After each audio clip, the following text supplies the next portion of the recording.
तो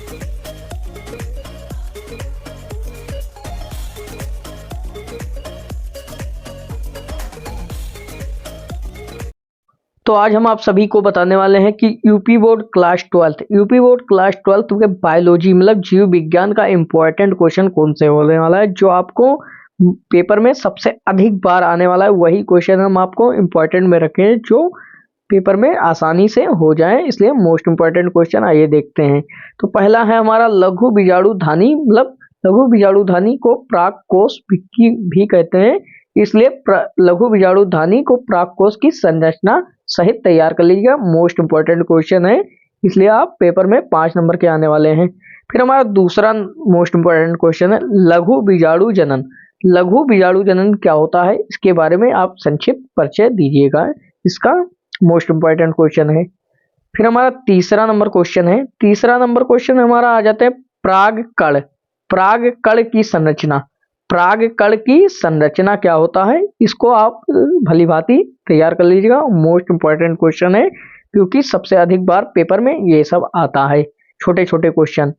फिर 4 number question है गुरु बीजाणुधानी, मतलब बीजांड की संरचना क्या होता है, मोस्ट इंपॉर्टेंट क्वेश्चन है, इसलिए आप सबसे अधिक बार ये सब पेपर में आने वाले हैं, आते हैं और अधिक बार आने वाले भी हैं।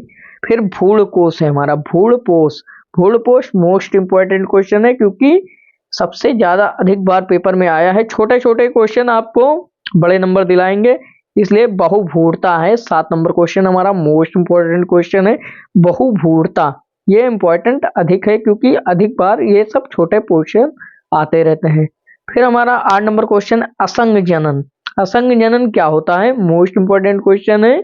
असंग मतलब जो अपने ऑटोमेटिक जन्म लेते हैं उन्हें कहते हैं। हमारा 9 नंबर क्वेश्चन में हमारा 3 क्वेश्चन है जो मोस्ट इंपॉर्टेंट क्वेश्चन है। प्रागण और स्वपरागण और परागकण मोस्ट इंपॉर्टेंट क्वेश्चन है। प्रागण, स्वपरागण और परागकण मोस्ट इंपॉर्टेंट तीनों क्वेश्चन है, तीनों में से 2 आने वाले हैं, इसलिए इंपॉर्टेंट है। हमारा 10 नंबर क्वेश्चन है एक बीजपत्री भ्रूण का विकास। एक बीजपत्री भ्रूण का विकास किस प्रकार होता है, उसका संरचना और पूरा संबंध लिखना है आपको, मोस्ट इंपॉर्टेंट क्वेश्चन है। फिर हमारा 11 नंबर क्वेश्चन है मोस्ट इंपॉर्टेंट क्वेश्चन है द्विबीजपत्री भ्रूण का विकास। द्विबीजपत्री द्वारा भ्रूण का विकास किस प्रकार होता है। फिर हमारा 12 नंबर क्वेश्चन है अंडाणु जनन की प्रक्रिया क्या होती है, तो मोस्ट इंपॉर्टेंट क्वेश्चन है अंडाणु जनन। फिर हमारा 13 नंबर क्वेश्चन है मासिक चक्र, मतलब महीने वाली चक्र को आवर्त चक्र भी कहते हैं, इसलिए मासिक चक्र क्या है पूरा लिखना है, इसके बारे में संपूर्ण में 5 नंबर मिलने वाले हैं। फिर हमारा 14 नंबर क्वेश्चन है निषेचन क्रिया। निषेचन क्रिया क्या है, मोस्ट इंपॉर्टेंट क्वेश्चन है, इसलिए हमने मोस्ट में रखा है। निषेचन क्रिया के बारे में आपको सभी लिखना है, इसलिए आप तैयार कर लीजिएगा निषेचन क्रिया क्या है। फिर हमारा 15 नंबर क्वेश्चन है अपरा क्या है, मोस्ट इंपॉर्टेंट क्वेश्चन है। इसे प्लेसेंटा भी कहते हैं, क्या कहते हैं, अपरा को प्लेसेंटा भी कहते हैं, मोस्ट इंपॉर्टेंट क्वेश्चन है, आप तैयार कर लीजिएगा यूपी बोर्ड के लिए। फिर हमारा है 16 नंबर क्वेश्चन नर जनन तंत्र का वर्णन और मादा जनन तंत्र का वर्णन पूरा चित्र बनाने के लिए आता है, पूरा चित्र सचित्र वर्णन करना पड़ता है, इसलिए आप तैयार कर लीजिएगा। नर जनन तंत्र मोस्ट इंपॉर्टेंट क्वेश्चन है। हमारा 17 नंबर क्वेश्चन है मादा जनन तंत्र का सचित्र वर्णन।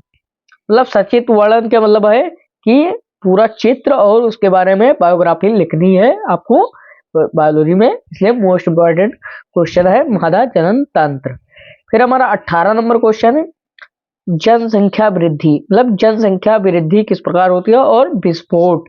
जनसंख्या वृद्धि को ही विस्फोट कहते हैं, जनसंख्या विस्फोट कहते हैं, पूरा लिखना है किस प्रकार कंट्रोल किया जाता है और किस प्रकार जनसंख्या वृद्धि होती है।